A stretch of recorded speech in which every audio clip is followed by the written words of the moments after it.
La Colombie-Britannique s'empêtre dans qu'est-ce qui serait la plus longue grève de la fonction publique de son histoire. Alors pourquoi la province n'arrive pas à trouver d'entente avec ses employés?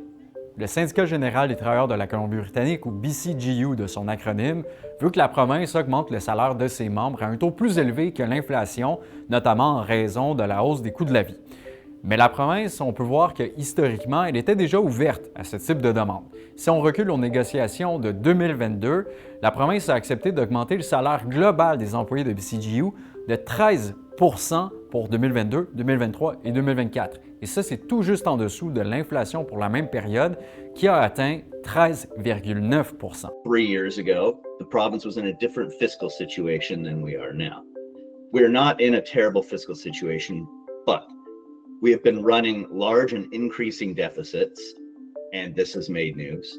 Over the next several years, those are projected to be higher than they were this year, and that is without these very large increases in wages that the public service is asking for.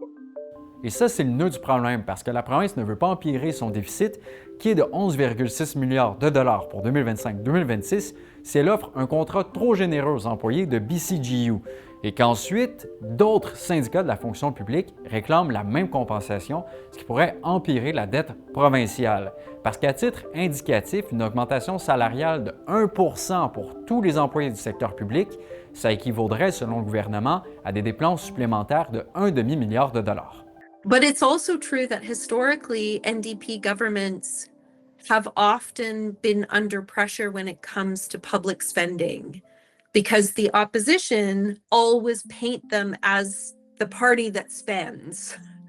And so there's often a political need to show that they're not, that they are fiscally prudent. And I think we're seeing a lot of that pressure right now. C'est déjà arrivé qu'un médiateur soit nommé pour débloquer des négociations qui étaient au point mort, ou encore que la province introduise une loi spéciale pour forcer les grévistes à retourner au travail.